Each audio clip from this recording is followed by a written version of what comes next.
Hello friends, ഇന്നത്തെ വീഡിയോയിൽ നമ്മൾ കാണാൻ പോകുന്നത് 2020 റിലീസായ ദ 100 കാൻഡിൽസ് ഗെയിം എന്ന ഹൊറർ മൂവിയുടെ എക്സ്പ്ലനേഷൻ ആണ്. ഒന്നോ രണ്ടോ കഥകളല്ല ഈ മൂവിയിലുള്ളത്. വ്യത്യസ്തമായ ഒരുപാട് ഹൊറർ സ്റ്റോറീസ് നമുക്ക് ഈ ഒറ്റ മൂവിയിലൂടെ കാണാനാവും. ഒരു 4 സുഹൃത്തുക്കൾ രാത്രിയിൽ 100 മെഴുകുതിരികൾ വൃത്താകൃതിയിൽ കത്തിച്ചു വെച്ച് ഓരോരുത്തർക്കും അറിയുന്ന പ്രേതകഥകൾ പറയണം. അതാണ് 100 കാൻഡിൽസ് ഗെയിം. എന്നാൽ അവർ പ്രതീക്ഷിക്കാത്ത ഒരുപാട് അപകടങ്ങൾ അതിന് പിന്നിൽ മറിഞ്ഞിരിപ്പുണ്ടായിരുന്നു. അതാണ് ഈ മൂവിയുടെ സ്റ്റോറി. സോ നമുക്ക് നേരെ മൂവിയിലേക്ക് പോവാം. You are watching explanation files. Erica എന്ന പേരുള്ള ഈ ലേഡി അവളുടെ വീട്ടിലേക്ക് അവളുടെ 3 സുഹൃത്തുക്കളെ ക്ഷണിച്ചിരിക്കുകയാണ്. എന്തിനാണെന്നാൽ അവർ 4 പേരും കൂടി ചേർന്ന് ഒരു ഗെയിം കളിക്കാൻ പോവുകയാണ്. അതിന്റെ പേരാണ് ദ 100 കാൻഡിൽസ് ഗെയിം. എറീക്കയുടെ കൂടെ ക്രിസ്റ്റി എന്ന മറ്റൊരു ലേഡിയും അതുകൂടാതെ അലക്സ് എന്ന മറ്റൊരു വ്യക്തിയും താടി വളർത്തിയ ജെയിംസ് എന്നൊരാളും അവിടെ ഉണ്ടായിരുന്നു. എറീക്ക അവരോടെല്ലാവരോടുമായി ഗെയിമിന്റെ റൂൾസ് പറഞ്ഞു കൊടുക്കാൻ പോവുകയാണ്. നമ്മളിപ്പോൾ കളിക്കാൻ പോകുന്ന ഈ ഗെയിമിന്റെ പേര് ദ 100 കാൻഡിൽസ് ഗെയിം. ഇതൊരു സാധാരണ ഗെയിമല്ല. ഇതിലൂടെ നമ്മുടെ ജീവൻ വരെ നഷ്ടപ്പെടാൻ സാധ്യതയുണ്ട്. നമ്മുടെ ചുറ്റും കത്തിച്ചു വെച്ചിരിക്കുന്ന 100 മെഴുകുതിരികളിൽ ഒരെണ്ണമെടുത്ത് ഓരോരുത്തർക്കും അറിയുന്ന ഒരു ഹൊറർ സ്റ്റോറി പറയണം. അതിനുശേഷം ആ മെഴുകുതിരിയുമായി അടുത്ത മുറിയിലെ കണ്ണാടിക്ക് നേരെ ചെന്ന് നിന്ന് ശേഷം മെഴുകുതിരി ഊതിക്കെടുത്തണം. നിങ്ങൾക്ക് ഭാഗ്യമുണ്ടെങ്കിൽ ഒന്നും തന്നെ സംഭവിക്കില്ല. എന്നാൽ നിങ്ങൾ അൺലക്കി ആണെങ്കിൽ എന്ത് വേണമെങ്കിലും സംഭവിക്കാം. അതുമാത്രമല്ല, ഈ ഗെയിം ആരംഭിച്ചാൽ ഒരിക്കലും പകുതി വെച്ച് നിർത്തരുത്.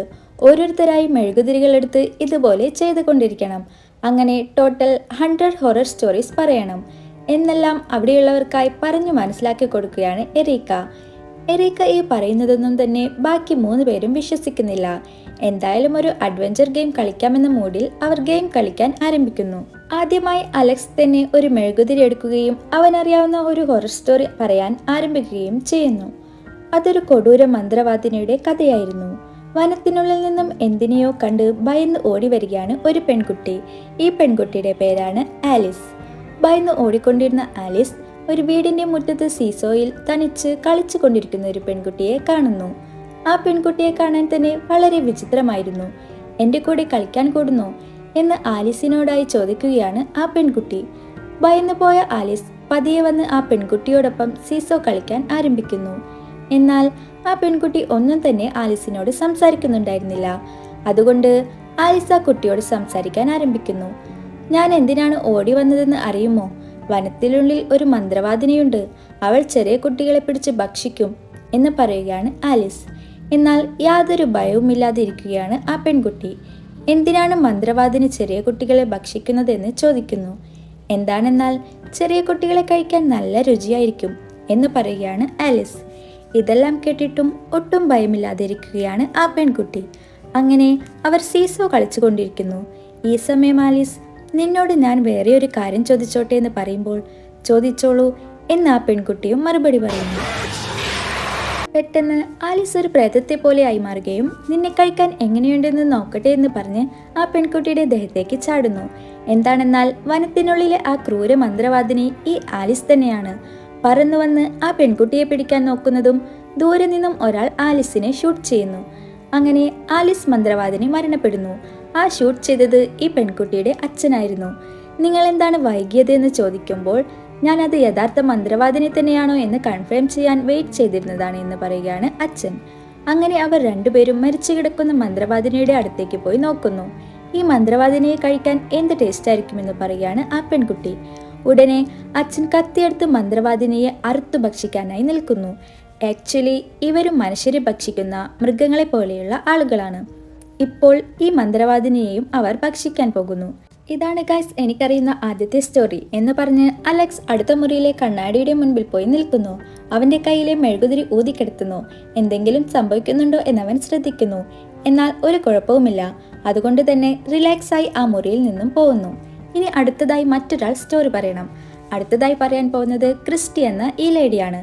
ഇത് യഥാർത്ഥത്തിൽ എൻ്റെ ഗ്രാമത്തിൽ നടന്നതാണ്. കാടിന് നടുവിലുള്ള ഒരു ചെറിയ വീട്. അതിനുള്ളിൽ ഒരു അച്ഛനും ഒരു ചെറിയ മോനും മാത്രമായിരുന്നു താമസിച്ചിരുന്നത്. ആ വീട് വിട്ട് പുറത്തിറങ്ങാൻ ആ ചെറിയ കുട്ടിയെ അച്ഛൻ അനുവദിച്ചിരുന്നില്ല. പുറത്ത് മുഴുവൻ പ്രേതങ്ങളാണ്, അത് നിന്നെ പിടിക്കുമെന്നെല്ലാം ആ ചെറിയ കുട്ടിയോട് പറയുകയാണ് അച്ഛൻ. അവിടെ ഇരുന്ന ഒരു മാനിനെ കാണിച്ചു കൊടുത്ത ശേഷം ഇത് നോക്കുമോനെ, ആ പ്രേതങ്ങളാണ് ഈ മാനിനെ ഇങ്ങനെ കൊടൂരമായി കൊലപ്പെടുത്തിയത് എന്നെല്ലാം പറയുകയാണ്. ഇതുവരെ ആ കുട്ടി വീടിന്റെ പുറത്തേക്ക് ഇറങ്ങിയിട്ടേയില്ല. ജനലിലൂടെ കാണുന്ന കാഴ്ചകളല്ലാതെ മറ്റൊന്നും അവൻ കണ്ടിട്ടില്ല. ഒരു ദിവസം ആ ചെറിയ കുട്ടി പ്ലേറ്റ് ക്ലീൻ ചെയ്തുകൊണ്ടിരിക്കുമ്പോൾ തൊട്ടപ്പുറത്തുള്ള ഒരു പഴയ വീട്ടിൽ നിന്നും പുക ഉയരുന്നത് അവൻ കാണുന്നു. ആ പഴയ വീടും ഇവരുടേത് തന്നെയാണ്. അവിടേക്ക് വരുന്ന കുട്ടിയുടെ അച്ഛൻ ആ കാഴ്ച കാണുന്നു. ഞാൻ അവിടെ എന്തോ ശബ്ദം കേട്ടു എന്ന് പറയുകയാണ് ആ കുട്ടി. അത് വേറെ ഒന്നുമല്ല, പ്രേതങ്ങളാണ്. കുട്ടികളുടെ സ്മെൽ പെട്ടെന്ന് തന്നെ അവർക്ക് കിട്ടും. അവിടെ കണ്ടോ, മുഴുവൻ പുക നിറഞ്ഞിരിക്കുന്നത്? ആ പുക വഴിയാണ് പ്രേതങ്ങൾ വരുന്നത് എന്ന് പറയുകയാണ് അച്ഛൻ. ഈ ചെറിയ കുട്ടി ഇതുവരെ പുറത്തിറങ്ങാത്തതിനാൽ വീടും വീടിന്റെ പരിസരവും എങ്ങനെയാണെന്ന് കുട്ടിയെ കാണിക്കാനായി വീടിന്റെ ചെറിയ മിനിയേച്ചർ വേർഷൻ ഉണ്ടാക്കി ആ കുട്ടിക്ക് കാണിച്ചു കൊടുക്കുകയാണ് അയാൾ. പെട്ടെന്ന് അവിടെ മുഴുവൻ കാലടി ശബ്ദങ്ങൾ കേൾക്കാൻ ആരംഭിക്കുന്നു.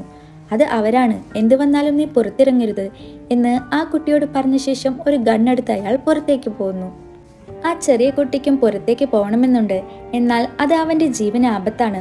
അതുകൊണ്ട് ജനൽ വഴി അച്ഛൻ എങ്ങോട്ടാണ് പോകുന്നത് എന്ന് നോക്കുകയാണ്. അയാൾ ആ പഴയ വീട്ടിലേക്കാണ് പോകുന്നത്. ഇത് നോക്കിക്കൊണ്ടിരിക്കുകയാണ് ആ ചെറിയ കുട്ടി.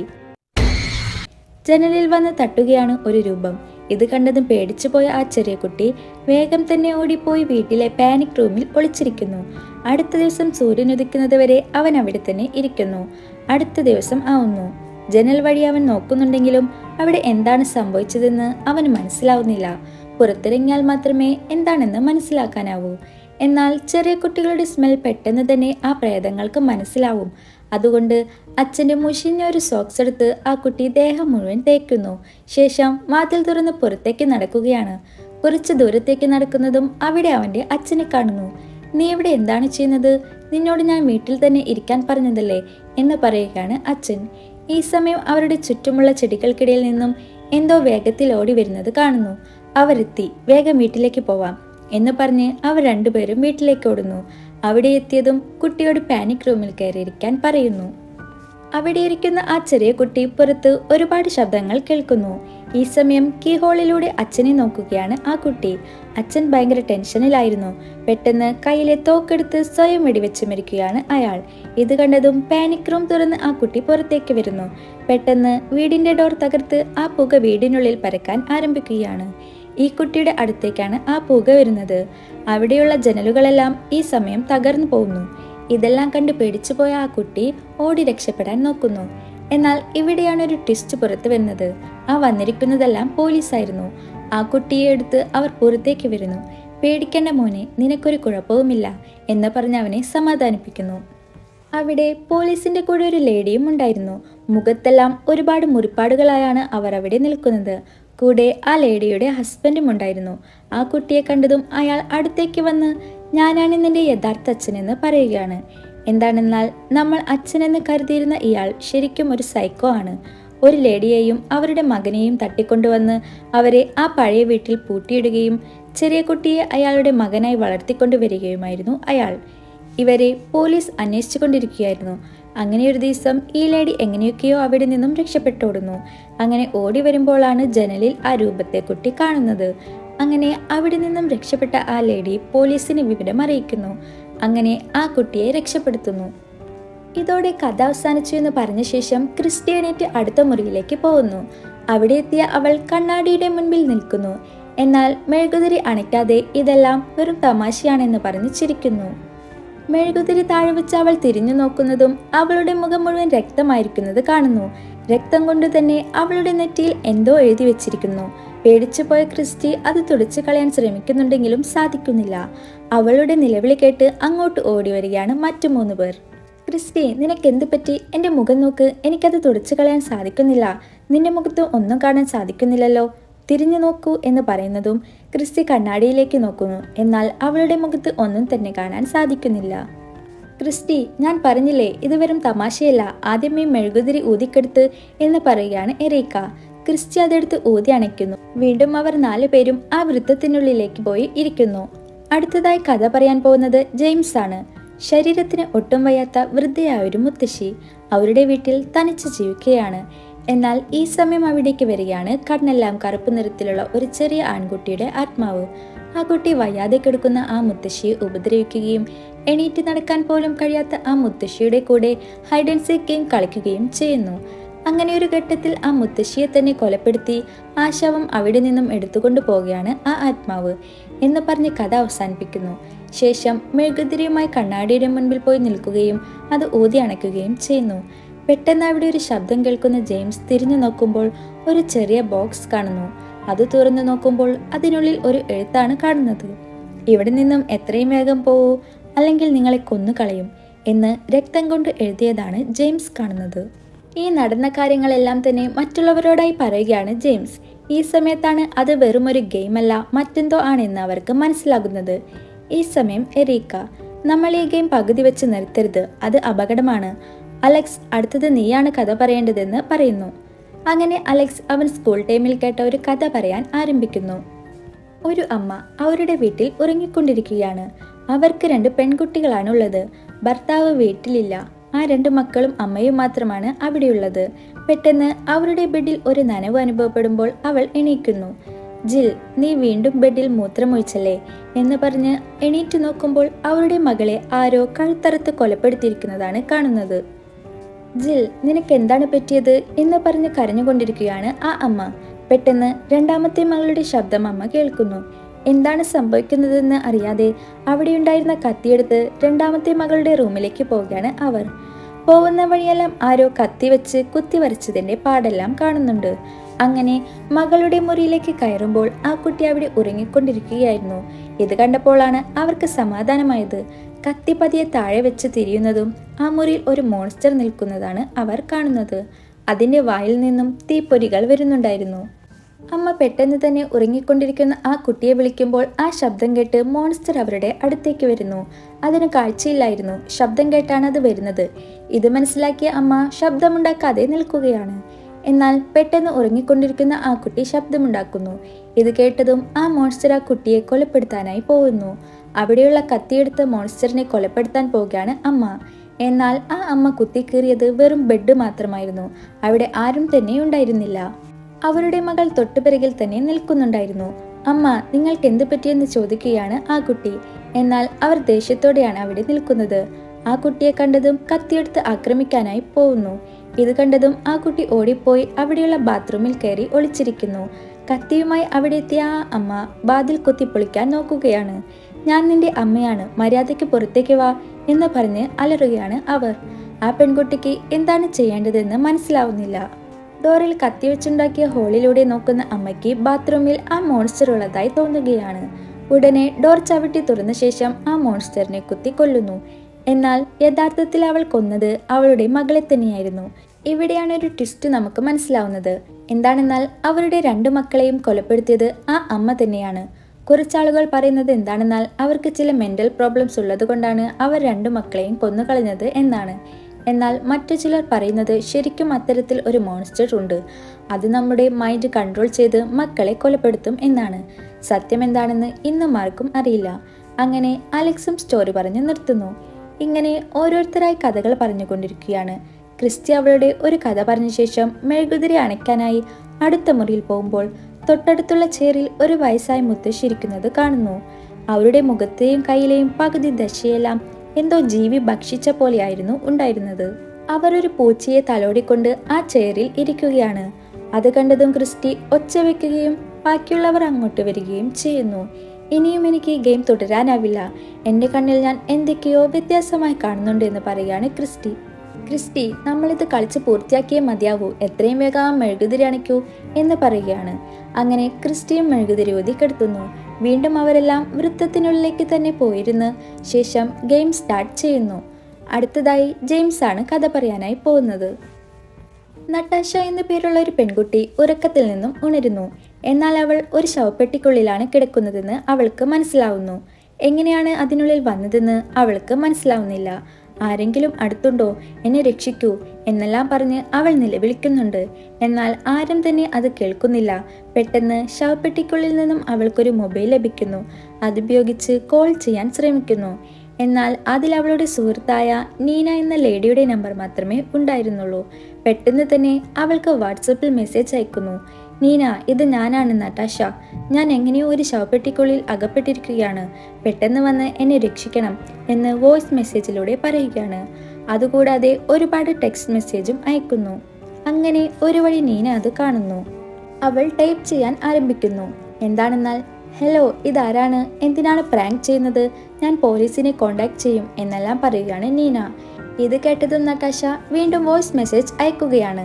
ഇല്ല നീന, ഇത് ശരിക്കും ഞാൻ തന്നെയാണ്, പ്ലീസ് എന്നെ എങ്ങനെയെങ്കിലും രക്ഷിക്കൂ എന്ന് അയക്കുന്നു. ഇത് കേട്ട നീന റിപ്ലൈ കൊടുക്കുന്നു. നിങ്ങൾ പറയുന്നത് കള്ളമാണ്. എന്താണെന്നാൽ എൻ്റെ ഫ്രണ്ട് നട്ടാഷ ഇന്നലെയാണ് മരണപ്പെട്ടത്. മര്യാദക്ക് നിങ്ങളുടെ പ്രാങ്ക് നിർത്തിക്കോളൂ എന്നെല്ലാം പറയുകയാണ് നീന. ഇത് കേട്ടതും നട്ടാഷ ഷോക്കാവുന്നു. ഇല്ല നീന, ഞാൻ മരിച്ചിട്ടില്ല എന്ന് പറഞ്ഞ് കരയുകയാണ് അവൾ. എന്നാൽ നീന അതൊന്നും വിശ്വസിക്കുന്നില്ല. ഈ സമയം നട്ടാഷ അവർ അവസാനം പോയ ഫിലിമിന്റെ പേരും അവർക്ക് രണ്ടുപേർക്കും മാത്രം അറിയുന്ന കാര്യങ്ങളും പറയുന്നു. ഇത് കേട്ടപ്പോഴാണ് നീനയ്ക്ക് സത്യം മനസ്സിലാകുന്നത്. നട്ടാഷ, എനിക്കിത് വിശ്വസിക്കാനാവുന്നില്ല. നീ എങ്ങനെയാണ് അവിടെ അകപ്പെട്ടത്? അതാണ് എനിക്കും മനസ്സിലാവാത്തത്. എത്രയും പെട്ടെന്ന് എന്നെ രക്ഷിക്കണം എന്ന് പറയുകയാണ് നട്ടാഷ. നീ പേടിക്കണ്ട, എത്രയും വേഗം ഞാൻ നിന്റെ പേരൻസിനോട് കാര്യങ്ങളെല്ലാം പറയാം. നീ വെറുതെ ഫോണിൽ കളിച്ച് ടെൻഷൻ ആവാതിരിക്കെ. എന്താണെന്നാൽ അതിനുള്ളിൽ ഓക്സിജൻ കുറവായിരിക്കും. അതുകൊണ്ട് ടെൻഷൻ ആവാതെ ഇരിക്കാൻ പറയുകയാണ് നീന. ഫോൺ ഓഫ് ചെയ്ത് കിടക്കുകയാണ് നട്ടാഷ. എന്നാൽ ഓക്സിജൻ കുറഞ്ഞു വരികയാണ്. ഇപ്പോൾ നട്ടാഷയ്ക്ക് മര്യാദക്ക് ശ്വാസം എടുക്കാൻ പോലും കഴിയുന്നില്ല. നീന, നിങ്ങൾ എവിടെയാണ്? എനിക്ക് ശ്വാസം എടുക്കാൻ കഴിയുന്നില്ല എന്ന് പറയാണ് നട്ടാഷ. നീ പേടിക്കണ്ട, ഞങ്ങൾ അവിടെ അടുത്ത് തന്നെയുണ്ട്. എത്രയും വേഗം അവിടെ എത്തും എന്ന് നീന മെസ്സേജ് അയക്കുന്നു.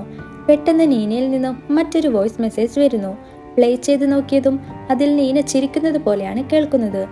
നീ എന്തിനാണ് ഇങ്ങനെ ചിരിക്കുന്നത് എന്ന് നട്ടാഷ ചോദിക്കുമ്പോൾ അവളെ കളിയാക്കുന്ന പോലെ ഓരോ മെസ്സേജ് നീന അയച്ചുകൊണ്ടിരിക്കുന്നു. പെട്ടെന്നൊരു വോയിസ് വരുന്നു. അത് പ്ലേ ചെയ്തതും, നട്ടാഷ, നിന്നെ രക്ഷിക്കാൻ ആരും അങ്ങോട്ട് വരില്ല. എന്താണെന്നാൽ നിന്നെ അവിടെ അടച്ചു വെച്ചത് ഞാൻ തന്നെയാണ്. അതിനുള്ളിൽ ആ മൊബൈൽ വെച്ചതും അതിൽ എൻ്റെ നമ്പർ മാത്രം സേവ് ചെയ്തതുമെല്ലാം ഞാൻ തന്നെയാണ്. നീ വേറെ എമർജൻസി കോളൊന്നും ചെയ്യാതിരിക്കാൻ വേണ്ടിയാണ് നിന്നോട് ഞാൻ ഇത്രയും വേഗം ചാറ്റ് ചെയ്തതും ഫോൺ യൂസ് ചെയ്യരുതെന്ന് പറഞ്ഞതും എന്നെല്ലാം പറയുകയാണ് നീന. നീ എന്തിനാണിത് ചെയ്തത് എന്ന് നട്ടാഷ ചോദിക്കുമ്പോൾ നീനയുടെ ബോയ്ഫ്രണ്ടുമായി നട്ടാഷയ്ക്കുണ്ടായിരുന്ന റിലേഷൻ നീന കണ്ടുപിടിച്ചതും അവർ സംസാരിച്ച വോയിസ്, ഫോട്ടോസ് എല്ലാം നട്ടാഷയ്ക്ക് അയച്ചു കൊടുക്കുകയും ചെയ്യുന്നു. പ്ലീസ് നീന, എന്നോട് ക്ഷമിക്കൂ, എന്നെ രക്ഷിക്കൂ എന്നെല്ലാം നട്ടാഷ പറയുമ്പോൾ, സോറി നട്ടാഷ, ഞാനിപ്പോഴാണ് നിന്നെ മുഴുവനായി മൂടിയത്. ഉള്ളിൽ കിടന്ന് ചാവ് എന്ന് പറഞ്ഞ് നീന അവിടെ നിന്നും പോകുന്നു. നട്ടാഷയും ശ്വാസം കിട്ടാതെ അവിടെ കിടന്ന് മരിക്കുന്നു. ഇത്രയും പറഞ്ഞ ശേഷം ജെയിംസ് അടുത്ത മുറിയിലെ കണ്ണാടിയുടെ മുൻപിലേക്ക് പോകുന്നു. മെഴുകുതിരി അണച്ചതും അവിടെയെല്ലാം എന്തോ മൂടിയിട്ടിരിക്കുന്നത് ജെയിംസ് ശ്രദ്ധിക്കുമ്പോൾ എന്താണെന്ന് പോയി നോക്കുമ്പോൾ അതെല്ലാം ഡെമ്മികളായിരുന്നു. അവിടെ നിന്നും തിരിഞ്ഞു നടക്കാനായി പോകുന്നതും അവന്റെ മുൻപിലേക്ക് ആ മുത്തശ്ശി വരുന്നു. അത് കണ്ട് ഭയന്ന ജെയിംസ് അവിടെ നിന്ന് പോവാനായി നിൽക്കുകയാണ്. എന്നാൽ അവിടെ നിന്ന് പോയാൽ അത് കൂടുതൽ അപകടമാണെന്ന് എറീക്ക പറയുന്നു. അതുകൊണ്ട് അവിടെ തന്നെ ഇരിക്കുകയാണ് ജെയിംസ്. അടുത്തതായി അലക്സ് കഥ പറയാൻ ആരംഭിക്കുന്നു. ഒരു പ്രഗ്നന്റ് ആയ പെണ്ണിന് പ്രേതബാധ കൂടി എന്നറിഞ്ഞൊരു ഫാദർ ആ നാട്ടിലേക്ക് എത്തുന്നു. അവിടെ എത്തിയ അയാൾ ആ പെൺകുട്ടിയുടെ അച്ഛനെ കാണുകയും ചെയ്യുന്നു. രണ്ടുപേർ വരുമെന്നല്ലേ പറഞ്ഞിരുന്നത് എന്ന് അച്ഛൻ ചോദിക്കുമ്പോൾ, അടുത്ത ഫാദർ വരാൻ ലേറ്റ് ആവും, അതുകൊണ്ടാണ് ഞാൻ തനിച്ചു വന്നത്, അതിന് ക്ഷമ ചോദിക്കുന്നു എന്നെല്ലാം പറഞ്ഞ ശേഷം ഫാദർ വീടിനകത്തേക്ക് പോകുന്നു. അവിടെ കൈകാലുകളെല്ലാം കെട്ടിയിട്ട നിലയിൽ ഒരു പ്രഗ്നന്റ് ആയ ലേഡി കട്ടിലിൽ കിടക്കുന്നത് ഫാദർ കാണുന്നു. അവരുടെ അടുത്തേക്ക് പോയ ഫാദർ കയ്യിലെയും കാലിലെയും കെട്ടുകൾ അഴിക്കാൻ ആരംഭിക്കുന്നു. അത് അഴിക്കരുത് എന്ന് ആ പെൺകുട്ടിയുടെ പേരൻസ് പറയുന്നുണ്ടെങ്കിലും ഫാദർ അത് കേൾക്കുന്നില്ല. പെട്ടെന്ന് ആ ലേഡി വയലന്റ് ആവാൻ ആരംഭിക്കുകയും ഫാദറിനെ തന്നെ അറ്റാക്ക് ചെയ്യാൻ നിൽക്കുകയും ചെയ്യുന്നു. ഫാദർ അയാളുടെ കയ്യിലുള്ള ഒരു പുണ്യജലം ആ പെൺകുട്ടിയുടെ വായിലേക്ക് ഒഴിക്കുന്നു. എന്നാൽ ആ ലേഡി അത് മുഴുവൻ വോമിറ്റ് ചെയ്ത് കളയുന്നു. പിടിച്ചു നിർത്താൻ കഴിയാത്തത് കൊണ്ട് തന്നെ വീണ്ടും ആ ലേഡിയെ കെട്ടിയിടുന്നു. പെട്ടെന്ന് ആ പെൺകുട്ടി അലറാൻ ആരംഭിക്കുകയാണ്. അപ്പോൾ അവളുടെ മുഖം ഒരു പ്രേതത്തെ പോലെയായി മാറുകയും പിന്നീട് നോർമലാവുകയും ചെയ്യുന്നു. അടുത്ത ഘട്ടത്തിൽ ഫാദർ അയാളുടെ കയ്യിലുള്ള ഒരു കുരിശ് ഉപയോഗിച്ച് ആ പെൺകുട്ടിയുടെ ദേഹത്ത് കയറിയ ബാധയെ കൺട്രോൾ ചെയ്യാനായി ശ്രമിക്കുകയാണ്. അവളുടെ കൈ മുറിവാക്കി രക്തം ഒരു കുപ്പിയിൽ നിറയ്ക്കുന്നു. ശേഷം ലൈറ്റർ എടുത്ത് ആ രക്തം ചൂടാക്കിയ ശേഷം മന്ത്രങ്ങൾ ഉരുവിടാൻ ആരംഭിക്കുകയാണ് ഫാദർ. ഇത് കേട്ടതും ആ ലേഡി അലറാൻ ആരംഭിക്കുന്നു. പെട്ടെന്ന് അവിടെയുള്ള ലൈറ്റ് മുഴുവൻ ഓഫ് ആവുന്നു. ഫാദറിന് എന്താണ് ചെയ്യേണ്ടതെന്നറിയാതെ നിൽക്കുമ്പോൾ പെട്ടെന്ന് ആ ലേഡി ഫാദറിന്റെ ദേഹത്തേക്ക് ചാടി വീഴുകയും ഫാദറിനെ കൊലപ്പെടുത്താൻ ശ്രമിക്കുകയും ചെയ്യുന്നു. പെട്ടെന്ന് തന്നെ അവിടെ എത്തിയ ലേഡിയുടെ അച്ഛൻ ആ ലേഡിയെ കട്ടിലിൽ തന്നെ കൊണ്ടുപോയി കെട്ടിയിടുന്നു. ഈ ഗ്യാപ്പിൽ ഫാദർ വീണ്ടും രക്തം ചൂടാക്കുകയും മന്ത്രങ്ങൾ ഉരുവിടാൻ ആരംഭിക്കുകയും ചെയ്യുന്നു. അതോടെ ആ പ്രേതബാധ അവിടെ നിന്നും പോകുന്നു. നോർമലായതും ആ ലേഡി കരയാൻ ആരംഭിക്കുകയാണ്. എന്താണെന്നാൽ അവൾ പ്രസവിക്കാൻ പോവുകയാണ്. അങ്ങനെ അവൾ ഒരു കുട്ടിക്ക് ജന്മം നൽകുകയാണ്. ആ കുട്ടിയെ അവർ ഫാദറിന് തന്നെ നൽകുകയാണ്. ഫാദറും ആ കുട്ടിയെ എടുത്ത് അവിടെ നിന്നും പോകുന്നു. അങ്ങനെ വഞ്ചിയിൽ പോയിക്കൊണ്ടിരിക്കുമ്പോൾ ആ ലേഡിയുടെ രക്തം നിറച്ച ആ ബോട്ടിൽ എടുക്കുകയാണ് ഫാദർ. നീ വീണ്ടും തിരികെ വരണം എന്ന് പറഞ്ഞ ശേഷം ഫാദർ അത് അടിച്ചുടയ്ക്കുന്നു. അതോടെ ആ ലേഡി വീണ്ടും പ്രേതമായി മാറുകയും അവളുടെ അച്ഛനെയും അമ്മയും കൊലപ്പെടുത്തുകയും ചെയ്യുന്നു. ഈ സമയം അങ്ങോട്ട് മറ്റു 2 ഫാദേഴ്സ് കടന്നു വരികയാണ്. ആ ഫാദേഴ്സും പ്രേതത്തെ കാണുന്നു. അവരെ കൊല്ലാനായി ആ ലേഡി അവരുടെ അടുത്തേക്ക് വരികയാണ്. അതോടെ ആ സ്റ്റോറി അവസാനിച്ചു. ആക്ച്വലി ആദ്യം വന്ന ഇയാളൊരു ഫ്രോഡാണ്. അയാൾക്ക് ആവശ്യം ആ കുട്ടിയെ തന്നെയായിരുന്നു. എന്താണെന്നാൽ പ്രേതബാധയുള്ള സമയത്താണ് ഈ കുട്ടിയെ പ്രഗ്നൻ്റ് ആയിരുന്നത്. അതുകൊണ്ട് തന്നെ ആ കുട്ടിക്ക് സൂപ്പർ പവേഴ്സ് ഉണ്ടാവുമെന്ന് അറിയുന്നത് കൊണ്ടാണ് യഥാർത്ഥ ഫാദേഴ്സ് അവിടെ എത്തുന്നതിന് മുൻപ് ഇയാൾ വന്നതും ആ കുട്ടിയെ അവിടെ നിന്ന് എടുത്തുകൊണ്ടുപോയതും. ഇങ്ങനെ സ്റ്റോറി പറഞ്ഞു തീർത്ത ശേഷം അലക്സ് അടുത്ത മുറിയിലേക്ക് പോകുന്നു. എന്നാൽ കുറെ സമയം കഴിഞ്ഞിട്ടും അലക്സ് തിരിച്ചു വരുന്നില്ല. ജെയിംസ് ആ മുറിയിലേക്ക് പോയി നോക്കുന്നു. എന്നാൽ അവിടെ അലക്സിനെ കാണാനില്ല. തിരിച്ചു വന്ന ജെയിംസ് ഗെയിം നിർത്താനും ആവശ്യപ്പെടുന്നു. എന്നാൽ എറിക്കയും ക്രിസ്റ്റിയും നമ്മൾ ഈ ഗെയിം നിർത്തരുത്, കളിച്ചേ മതിയാവൂ എന്ന് പറയുന്നു. വീണ്ടും അവർ ഗെയിം ആരംഭിക്കുകയാണ്. അടുത്തതായി കഥ പറയുന്നത് ക്രിസ്റ്റിയാണ്. പാർട്ടിയിലിരിക്കുന്ന ബ്ലൂ ഷർട്ട് ധരിച്ച ഒരു വ്യക്തി അയാളുടെ ഫോണിലെ ഒരു പിക്ചർ നോക്കിക്കൊണ്ടിരിക്കുകയാണ്. ഏതോ ഒരാൾ വെള്ളത്തിൽ വീണ് മരണപ്പെട്ട ഫോട്ടോ ഇയാൾ ഫോണിൽ എടുത്തിരുന്നു. ആ ഫോട്ടോ എടുത്തതിനു ശേഷം ഇയാൾ വളരെ അസ്വസ്ഥതയും പ്രകടിപ്പിച്ചു. പെട്ടെന്ന് ഈ വ്യക്തി അവിടെ വീണ് മരണപ്പെടുകയാണ്. ആ സീൻ അവിടെ കട്ടാവുമ്പോൾ ഒരു അപ്പാർട്ട്മെന്റിൽ തനിച്ച് താമസിക്കുന്ന ഒരു പെൺകുട്ടിയെ കാണിക്കുന്നു. എന്നാൽ അവളുടെ കൂടെ മറ്റാരോ ആ അപ്പാർട്ട്മെന്റിൽ ഉണ്ടെന്ന് അവൾക്ക് തോന്നുകയാണ്. എന്താണെന്നാൽ രാത്രി മുഴുവൻ ഉറങ്ങിയ ശേഷം രാവിലെ എഴുന്നേറ്റ് ഫോൺ നോക്കുമ്പോൾ അതിൽ ഇവൾ ഉറങ്ങിക്കൊണ്ടിരിക്കുന്ന ഫോട്ടോ അതിൽ ആരോ എടുത്തിരിക്കുന്നു. ആരാണ് അവളുടെ ഫോൺ എടുത്ത് ആ ഫോട്ടോ എടുത്തതെന്ന് അവൾക്ക് മനസ്സിലാവുന്നില്ല. അങ്ങനെ രാത്രിയാവുന്നു. ഉറങ്ങി എഴുന്നേറ്റ് അവൾ ഫോൺ ചെക്ക് ചെയ്യുമ്പോൾ അതിൽ ഫോട്ടോ ഒന്നും കാണാനില്ല. അതുകൊണ്ട് തന്നെ അതൊന്നും കാര്യമാക്കാതെ അവൾ കുളിക്കാനായി പോകുന്നു. എന്നാൽ കുളി കഴിഞ്ഞ് വന്ന് ഫോൺ നോക്കുമ്പോൾ അതിൽ അവൾ കുളിക്കുന്നത് ആരോ ഫോട്ടോ എടുത്ത് വെച്ചിരിക്കുന്നതാണ് കാണുന്നത്. ഇത് കണ്ട് ഭയപ്പെട്ട അവൾ അവിടെ നിന്നും പോവാനായി പുറത്തേക്കിറങ്ങുന്നു. എന്നാൽ കാറിന്റെ കീ മറന്നു പോയിരുന്നു. അതെടുക്കാനായി റൂമിലേക്ക് തിരിച്ചു പോകുമ്പോൾ അവിടെ ബാത്റൂമിൽ ആരോ കുളിക്കുന്നതായി അവൾ ശബ്ദം കേൾക്കുകയാണ്. അവിടെ പോയി നോക്കുമ്പോൾ അവൾക്ക് ആരെയും കാണാൻ സാധിക്കുന്നില്ല. എന്നാൽ ഫുട് പ്രിന്റ് മാത്രം കാണുന്നുണ്ട്. അതിനെ ഫോളോ ചെയ്തു പോകുമ്പോൾ ബെഡിൽ ആരോ കിടക്കുന്നത് പോലെ അവൾക്ക് തോന്നുന്നു. ബെഡ്ഷീറ്റ് മാറ്റി നോക്കി അവൾക്ക് കാണാനായത് ഒരു ബ്ലൂ കളർ ഷർട്ടാണ്. ഇപ്പോഴാണ് ആ പെൺകുട്ടിക്ക് കാര്യങ്ങൾ മനസ്സിലാവുന്നത്. സ്റ്റാർട്ടിങ്ങിൽ പാർട്ടിയിൽ വെച്ച് ഒരാൾ മരണപ്പെട്ടിരുന്നില്ലേ, അങ്ങോട്ട് ഈ പെൺകുട്ടിയും പോയിരുന്നു. അയാൾ മരിച്ച ശേഷം അവൾ ഇയാളുടെ ഒരു ഫോട്ടോ എടുത്തിരുന്നു. അതുകൊണ്ടാണ് ഇങ്ങനെയെല്ലാം സംഭവിക്കുന്നതെന്ന് അവൾക്ക് മനസ്സിലാകുന്നു. പെട്ടെന്നാരോ അങ്ങോട്ട് വരുന്ന ശബ്ദം കേട്ട ആ പെൺകുട്ടി ബാത്റൂമിൽ പോയി ഒളിച്ചിരിക്കുന്നു. ബാത്റൂമിന്റെ ഡോറെല്ലാം തുറക്കാനായി ശ്രമിക്കുന്നത് അവൾ കാണുന്നു. പേടിച്ചു വിറച്ച് ആ ബാത്റൂമിൽ ഇരിക്കുകയാണ് അവൾ. പെട്ടെന്ന് അതോടെ ആ പെൺകുട്ടി മരണപ്പെടുന്നു. ബാത്ത് ടബിൽ മരിച്ചു കിടക്കുന്ന ആ പെൺകുട്ടിയുടെ അടുത്തേക്ക് അടുത്ത ദിവസം ഒരുപാട് പോലീസുകാർ എത്തുകയാണ്. അതിലൊരു പോലീസുകാരൻ അയാളുടെ ഫോണിൽ മരിച്ചു കിടക്കുന്ന ആ പെൺകുട്ടിയുടെ ഫോട്ടോ എടുക്കുകയാണ്. വെള്ളത്തിൽ വീണ് മരിച്ചയാളുടെ ഫോട്ടോ എടുത്തത് കൊണ്ടാണ് ഇയാൾ പാർട്ടിയിൽ വെച്ച് കൊല ചെയ്യപ്പെട്ടത്. അത് ഫോട്ടോ എടുത്ത ആ പെൺകുട്ടിയും മരണപ്പെട്ടു. അതുകൊണ്ട് തന്നെ അടുത്തതായി കൊല ചെയ്യപ്പെടാൻ പോകുന്നത് ഈ പോലീസുകാരനാണ്. ഇങ്ങനെ കഥ പറഞ്ഞു തീർത്ത ശേഷം ക്രിസ്റ്റി കണ്ണാടിയുടെ മുൻപിൽ പോയി മെഴുകുതിരി അണിച്ച് തിരിച്ചു വരുന്നു. ഇപ്പോൾ ടോട്ടൽ 99 കഥകൾ ഇവർ പറഞ്ഞു കഴിഞ്ഞിരുന്നു. ഇനിയൊരു കഥ മാത്രമാണ് പറയാൻ ബാക്കിയുള്ളത്. ആ കഥ കൂടെ കഴിഞ്ഞാൽ ഗെയിം അവസാനിക്കും. എല്ലാവർക്കും വീട്ടിലേക്ക് പോവാം. അവസാന കഥ പറയാനായി എരീക്ക മെഴുകുതിരി കയ്യിലെടുക്കുന്നു. ഒരു ചെറിയ പെൺകുട്ടി. ആ കുട്ടിയുടെ അച്ഛനും അമ്മയും ആക്സിഡന്റിൽ മരണപ്പെട്ടു. അതുകൊണ്ട് തന്നെ അവൾ അവളുടെ മുത്തശ്ശിയുടെ കൂടെയായിരുന്നു വളർന്നത്. മുത്തശ്ശി എന്നാൽ അവൾക്ക് ജീവനായിരുന്നു. ആ മുത്തശ്ശിക്ക് ഒരു പൂച്ചക്കുട്ടിയും ഉണ്ടായിരുന്നു. അതുമാത്രമല്ല ആ മുത്തശ്ശിക്ക് മന്ത്രങ്ങളിലും വലിയ അറിവായിരുന്നു. ആ മന്ത്രങ്ങളെല്ലാം ആ ചെറിയ കുട്ടിയെയും മുത്തശ്ശി പഠിപ്പിച്ചിരുന്നു. ആ കാര്യങ്ങളെല്ലാം അവരുടെ അയൽവാസികളായ ചില ആളുകൾ മനസ്സിലാക്കുകയും അവരെ ഒറ്റപ്പെടുത്താൻ ആരംഭിക്കുകയും ചെയ്യുകയാണ്. അവർക്ക് സംഭവിക്കുന്ന മോശം കാര്യങ്ങൾക്കെല്ലാം കാരണം ആ മുത്തശ്ശിയാണെന്ന് പറഞ്ഞ് അയൽവാസികൾ വലിയ കല്ലുകൾ കൊണ്ട് മുത്തശ്ശിയുടെ വീട്ടിലേക്ക് എറിയുമായിരുന്നു. അതിൻ്റെ കൂടെ ഒരു പേപ്പറും ഉണ്ടാവും. എത്രയും വേഗം ഇവിടെ നിന്ന് പോവൂ, അല്ലെങ്കിൽ നിങ്ങളെ കൊന്നുകളയുമെന്നായിരുന്നു ആ പേപ്പറിൽ. ഒരു ദിവസം ആ ചെറിയ പെൺകുട്ടി സ്കൂളിലെ ക്യാമ്പിൽ പങ്കെടുക്കാനായി ഒരാഴ്ച വീട്ടിൽ നിന്നും മാറി നിൽക്കുകയാണ്. ഒരാഴ്ച കഴിഞ്ഞ് വീട്ടിലേക്ക് തിരിച്ചു വരുന്ന ആ പെൺകുട്ടി കാണുന്നത് മരണപ്പെട്ടു കിടക്കുന്ന അവളുടെ മുത്തശ്ശിയാണ്. അവർ വളർത്തിയ ആ പൂച്ച തന്നെ ആ മുത്തശ്ശിയുടെ ശരീരം പകുതിയും ഭക്ഷിച്ചിരുന്നു. പോലീസ് വന്ന് അന്വേഷിച്ചപ്പോഴാണ് ആ മുത്തശ്ശി മരിച്ചത് തലയിൽ കല്ലുകൊണ്ടുണ്ടായ മുറിവ് കാരണത്താലാണെന്ന് മനസ്സിലാകുന്നത്. അയൽവാസികളായ ആളുകൾ കല്ലെടുത്ത് വീട്ടിലേക്ക് എറിഞ്ഞുകൊണ്ടിരിക്കുമ്പോഴാണ് മുത്തശ്ശി മരണപ്പെട്ടതെന്ന് അവൾ മനസ്സിലാക്കുന്നു. ആ കുട്ടിയെ പോലീസുകാർ ഒരു ഓർഫനേജിൽ ചേർക്കുകയും ചെയ്യുകയാണ്. ആ കുട്ടി അവിടെ വളർന്നു വരുന്നു. അതുമാത്രമല്ല, അവളുടെ മുത്തശ്ശിയോട് അങ്ങനെ ചെയ്ത ആളുകളോട് പ്രതികാരം ചെയ്യാൻ അവൾ തീരുമാനിക്കുകയാണ്. അങ്ങനെ വളർന്നു വലുതായ ആ പെൺകുട്ടി തിരിച്ച് മുത്തശ്ശിയുടെ വീട്ടിലേക്ക് തന്നെ വരുന്നു. അവിടെ നിന്നും അവൾക്കൊരു പുസ്തകം ലഭിക്കുകയാണ്, ദ 100 കാൻഡിൽസ് ഗെയിം. ആ ഗെയിം അയൽവാസികളായ ആളുകളുടെ മക്കളുമായി സൗഹൃദത്തിലായി അവരെ കൊണ്ട് തന്നെ ആ ഗെയിം കളിപ്പിക്കുകയാണ്. ആ ഗെയിം പൂർത്തിയാക്കുന്നതോടെ ആ മുത്തശ്ശിയുടെ ആത്മാവ് തിരിച്ചു വരികയും അവരോട് അങ്ങനെ ചെയ്ത അയൽവാസികളുടെ മക്കളെ കൊലപ്പെടുത്തുകയും ചെയ്യുന്നു. ഇങ്ങനെ പറഞ്ഞ് കഥ അവസാനിപ്പിക്കുകയാണ് എറീക്ക. ഇവൾ എന്താണ് പറയുന്നതെന്ന് ക്രിസ്റ്റിക്കും ജെയിംസിനും മനസ്സിലാവുന്നില്ല. ആക്ച്വലി എറീക്ക പറഞ്ഞത് അവളുടെ സ്വന്തം കഥ തന്നെയാണ്. അവളുടെ പ്രതികാരത്തിന്റെ കഥയാണ് ഇപ്പോൾ അവൾ പറഞ്ഞു തീർത്തത്. ശേഷം മെഴുകുതിരി എടുത്ത് ഊതിയണയ്ക്കുന്നു. പെട്ടെന്ന് അവിടെ മുഴുവൻ ഇരുട്ട് പരക്കാൻ ആരംഭിക്കുകയാണ്. ജെയിംസിന്റെ കരച്ചിൽ മാത്രമാണ് ക്രിസ്റ്റിക്ക് കേൾക്കുന്നത്.